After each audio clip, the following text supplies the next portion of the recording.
ირანი ქაოსშია, მას შემდეგ რაც ტრამპმა 7 საათის განმავლობაში განუწყვეტელი დაბომბვით გაანადგურა სამიზნეები. ამერიკის შეერთებული შტატების ახალი შეტევა გაგრძელდა 2026 წლის 15 ივლისის გამთენიისას და დაარტყა ირანის სამხრეთ და სამხრეთ-აღმოსავლეთ ნაწილებში მდებარე ათეულობით სამხედრო ობიექტს. ცენტრალურმა სარდლობამ განაცხადა, რომ დაბომბვები მიზნად ისახავდა რაკეტების პოზიციებს, დრონების ბაზებს, საზღვაო შესაძლებლობებს, რადარებსა და სანაპირო თავდაცვის სისტემებს, რომლებიც გამოიყენებოდა გემებისთვის საფრთხის შესაქმნელად. ჰორმუზის სრუტეში, ბამპურში. თავად ირანის არმიამ დაადასტურა მინიმუმ 7 სამხედრო მოსამსახურის დაღუპვა, მას შემდეგ რაც ბარაკები, საგუშაგოები და საცხოვრებელი შენობები დაიბომბა. რამდენიმე საათის შემდეგ კიდევ ერთი შეტევა დაიწყო დილის 6 საათზე, შეერთებული შტატების აღმოსავლეთის დროით. მოხსენებები ასევე მიუთითებდნენ აფეთქებებზე შირაზში, ქალაქში, სადაც დაახლოებით 1.8 მილიონი ადამიანი ცხოვრობს და სადაც განთავსებულია საჰაერო ბაზები და თავდაცვის მრეწველობა. დონალდ ტრამპმა შეკრიბა თავისი უსაფრთხოების გუნდი სიტუაციურ ოთახში და დაიწყო კიდევ უფრო მასშტაბური შეტევის განხილვა, რათა წინააღმდეგობა გაეტეხა. ოპერაცია აჩვენებს, რომ ვაშინგტონს მხოლოდ ირანულ თავდასხმებზე პასუხისგაცემა არ სურს, არამედ რეჟიმს უნდა წაართვას ის ინსტრუმენტები, რომლებიც გამოიყენება შეერთებული შტატების გამოწვევისა და საერთაშორისო ნაოსნობისთვის საფრთხის შესაქმნელად. რას აპირებს ტრამპი ახლა გაანადგუროს? რატომ უარს ამბობს თეირანი უკან დახევაზე? 7 საათიანი სერია იყო ბოლო ეტაპი კამპანიისა, რომელიც უკვე 4 დღეა გრძელდება. ცენტრალური სარდლობის მიხედვით, სამიზნეები შეირჩა იმისთვის, რომ შემცირებულიყო ირანის შესაძლებლობები. სამიზნეში მოექცა საწყობები, საკომუნიკაციო ქსელები, სანაპირო მეთვალყურეობა, გაშვების პოზიციები და მცირე სამხედრო ხომალდები. ახალმა შეტევამ შეინარჩუნა ეს ზეწოლა და აჩვენა, რომ ვაშინგტონი აპირებს ირანის თავდაცვის რამდენიმე ფენის დასუსტებას. ამავე დროს ბამპურმა აჩვენა პირდაპირი გავლენა რეჟიმის ჯარებზე. ირანის არმიამ განაცხადა, რომ 7 სამხედრო დაიღუპა და სხვები დაშავდნენ სამხრეთ-აღმოსავლეთში ბაზაზე თავდასხმის შემდეგ. ირანულმა მედიამ განაცხადა, რომ ჭურვებმა დააზიანეს განთავსების ზონები, უსაფრთხოების პოსტები და ობიექტები, რომელსაც ჯარისკაცები იყენებდნენ. თავდასხმამ იმ სივრცეს მიაღწია, სადაც სამხედროები ღამით იყვნენ შეკრებილი და გამოავლინა იმ დანაყოფების მოწყვლადობა, რომლებიც ქვეყნის შიგნით დაცულად მიიჩნეოდნენ. კარგი. მადლობთ.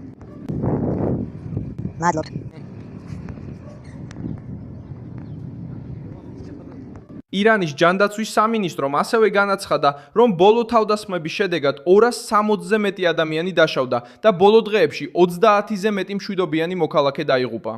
ეს მონაცემები თეირანმა წარმოადგინა და ჯერ კიდევ საჭიროებს დამოუკიდებელ გადამოწმებას. შირაზი ახალი ტალღის ანგარიშებში გამოჩნდა. ქალაქში განთავსებულია საჰაერო ბაზები, სამრეწველო ობიექტები და თავდაცვასთან დაკავშირებული კომპანიები. ადგილობრივები და შესაბამისი მონიტორინგის არხები. მათ აფეთქებები და სავარაუდო საჰაერო აქტივობა დააფიქსირეს.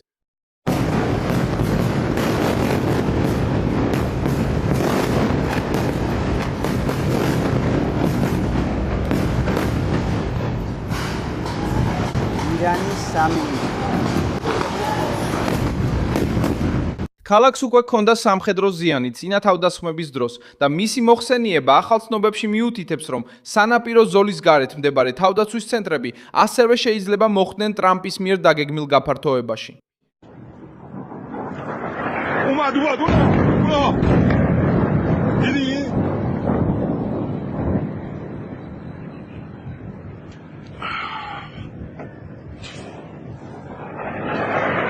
რა?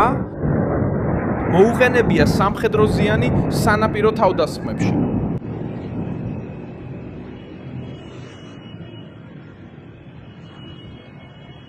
ტრამპმა 14 ივლისს შეკრიბა ვიცე-პრეზიდენტი ჯეიდი ვანსი, მარკო რუბიო, პიტ ჰაქსეფი, შტაბის უფროსი დენ კეინი, CIA-ის დირექტორი ჯონ რატკლიფი და სპეციალური წარმომადგენელი სტივ უიტკოფი. ჯგუფმა განიხილა უფრო ფართო თავდასხმები, ვიდრე ჰორმუზის სრუტის გარშემო განხორციელებული თავდასხმები. განხილული მიზანი იყო ისეთი ზიანის მიყენება, რომ რეჟიმი იძულებული გამხდარიყო გაეხსნა საზღვაო გზა და დაეკმაყოფილებინა ამერიკის მოთხოვნები ბირთვულ პროგრამასთან დაკავშირებით. ჯგუფმა განიხილა, საფრანგეთმა ყველა დეტალი არ გაამჟღავნა, მაგრამ დონალდ ტრამპმა დაადასტურა, რომ კამპანია შეიძლება გაფართოვდეს და რომ ენერგეტიკული სადგურები და ხიდები შესაძლოა დაზიანდეს მომავალ კვირაში, თუ ირანი კვლავ უარს იტყვის შეთანხმებაზე. ზეწოლა პირდაპირ დაკავშირებულია ჰორმუზის სრუტესთან. ირანმა კვლავ გამოაცხადა სრუტის ჩაკეტვა და შეერთებულმა შტატებმა დაადანაშაულა იგი იმაში, რომ ერთ კვირაში 7 სავაჭრო გემზე მიიტანა იერიში. ადმირალ ბრედ კუპერის თქმით, ამ თავდასხმების შედეგად თითქმის 12 ეკიპაჟის წევრი დაიღუპა, გაუჩინარდა ან დაშავდა. ვაშინგტონი აცხადებს, რომ ამავე პერიოდში დაახლოებით 300 ხომალდის სრუტეში გავლა კოორდინირებულად უზრუნველყო. ტრამპის ადმინისტრაცია ამ ირანულ ქმედებებს იყენებს როგორც გამართლებას, სანაპირო რადარების, ანტიგემის სარაკეტო პოზიციების, დრონების ბაზებისა და საზღვაო საშუალებების გასანადგურებლად.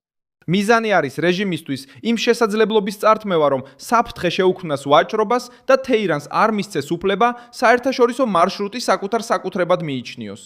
ირანის პორტებზე საზღვაო ბლოკადა კვლავ ამოქმედდა. 14 ივლისს შეერთებული შტატების აღმოსავლეთის დროით დილის საათებში. ეს ზომა ვრცელდება პორტებზე, ნავთობის ტერმინალებსა და სანაპირო ზონებზე, რომლებიც დაკავშირებულია ირანის ვაჭრებასთან. გემები, რომლებიც შეეცდებიან შესვლას ან გასვლას ნებართვის გარეშე, შეიძლება შეჩერდნენ, გადამისამართნენ ან დააკავონ. სხვა ქვეყნებისთვის განკუთვნილი გემებს კვლავ აქვთ უფლება გადაკვეთონ სრუტე. მეტი ვიდრე 20 ამერიკული სამხედრო გემი და ასობით სამხედრო თვითმფრინავი განლაგებულია რეგიონში, ქმნის სტრუქტურას, რომელიც შეუძლია ზღვის მეთვალყურეობა, კონვოის დაცვა და ახალი შეტევების ტალღების განხორციელება. შაბაჰარიც დაიბომბა, რაც აჩვენებს, რომ ოპერაცია მხოლოდ ჰორმუზს არ შემოიფარგლება. ირანის პორტის ადმინისტრაციამ განაცხადა, რომ ჭურვებმა საზღვაო მოძრაობის საკონტროლო ცენტრი დააზიანა. სატელიტურმა სურათებმა, რომლებიც როიტერსმა გაანალიზა, დაადასტურა კოშკის დაზიანება. პორტის ადმინისტრაცია. ირანული, რომელიც სარაკეტო ჭურვებმა საზღვაო ინფრასტრუქტურა დააზიანეს. პორტის ადმინისტრაცია.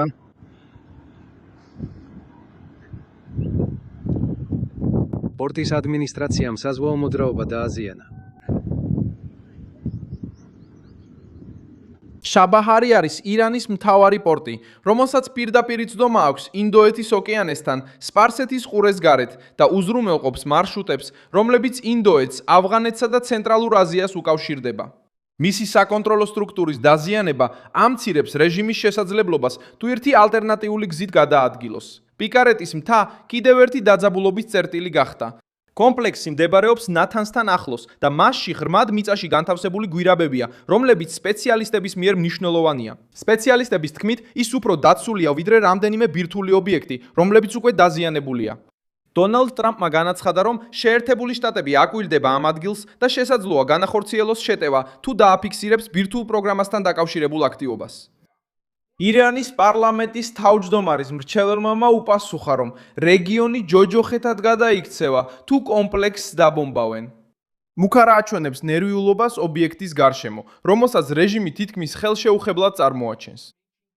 თარიღი არ დაუდასტურებია, მაგრამ ეს ადგილი საჯაროდ დაასახელა შესაძლო სამიზნედ.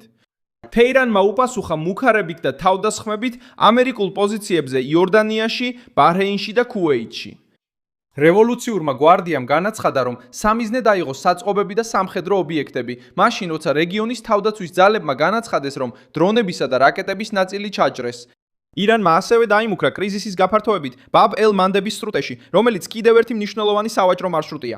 ეს რეაქცია აჩვენებს, რომ რეჟიმს ჯერ კიდევ შეუძლია მიზანში ამოიღოს ობიექტები სპარსეთის ყურის გარშემო, თუმცა ამავდროულად იზრდება მისი იზოლაცია, რადგან სხვა ქვეყნებსაც საფრთხის ქვეშ აყენებს. ყოველი თავდასხმა ბაზაზე, პორტზე ან სავაჭრო გემზე ვაშინგტონს ახალ არგუმენტს აძლევს ოპერაციის გასაფართოებლად. ტრამპმა დაიწყო სამხედრო ძალის, ეკონომიკური ბლოკადის და პოლიტიკური ულტიმატუმის კომბინირება. ამერიკელმა მოლაპარაკეებმა ირანელ წარმომადგენლებთან კონტაქტი შეინარჩუნეს და გადასცეს, რომ თეირანმა უნდა დათანხმდეს შეთანხმებას მანამდე, სანამ განადგურება უფრო მგრძნობიარე სექტორებს შეეხება. პრეზიდენტმა განაცხადა, რომ ელექტროსადგურები და ხიდები შეიძლება მოხდეს სამიზნეების სიაში, მაგრამ ისინი მოგვიანო ეტაპისთვის დარჩება. ერაყის პრემიერ-მინისტრ ალი ალ-ზაიდის გვერდით ტრამპმა განაცხადა, რომ ახლო აღმოსავლეთი ერთიანდება ისე, როგორც არასდროს და აღნიშნა, რომ ირანის სამხედრო შესაძლებლობები ლობების სერიოზულად დაზიანდა. ალი ზაიდმა დაიწყო კამპანია, რათა მილიციების ხელში არსებული იარაღი სახელმწიფოს კონტროლ ქვეშ მოექცეს. როგორ უჭერს მხარს თქვენი ადმინისტრაცია ამ ხედვის განხორციელებაში? და ჩემი მეორე კითხვა. როგორ ხედავთ ქურთისტანის რეგიონისა და ერაყის მომავალ ურთიერთობებს? ვფიქრობ, ყველაფერი კარგად იქნება. ფიქრობ ხალხი, ახლო აღმოსავლეთი გჯერათ თუ არა ერთიანდება. ჩვენ თავისუფლდებით ახლო აღმოსავლეთის მოძალადისგან. ირანი იყო ახლო აღმოსავლეთის მოძალადე. ისინი აშინებდნენ ერაყს, ისინი აშინებდნენ ყველა ქვეყანას. იყო შიში მთელ აღმოსავლეთში და სხვა ქვეყნებშიც. მე ამას ვიგებ, მაგრამ შიში ნამდვილად არსებობდა. მაგრამ ეხლა შიში აღარ არსებობს, რადგან მათი სამხედრო შესაძლებლობები განადგურდა და შიში აღარ არის. ვფიქრობ, ახლო აღმოსავლეთი ისე ერთიანდება, როგორც არასდროს. ახლო აღმოსავლეთი ასეთ მდგომარეობაშია. მაშინ, როცა რეჟიმი იმუქრება, რომ რეგიონს ჯოჯოხეთად გადააქცევს, ვაშინგტონი ინარჩუნებს 20-ზე მეტ სამხედრო გემს, ასობით თვითმფრინავს და ახალ თავდასხმების გეგმებს, რომლებიც მზად არის შემდეგი ბრძანებისთვის. დიდი მადლობა, რომ ეს ვიდეო ბოლომდე ნახეთ. მხარი დაუჭირეთ ჩვენს პროექტს და ფინანსურად დაგვეხმარეთ იმ ფიქსის კოდის საშუალებით, რომელიც თქვენს ეკრანზე ჩანს. ჩვენ ვართ დამოუკიდებელი არხი, რომელიც მიზნად ისახავს, რომ თქვენ ყოველთვის სიმართლით იყოთ ინფორმირებული. თქვენი წვლილი გვეხმარება, რომ საქმიანობა გავაგრძელოთ.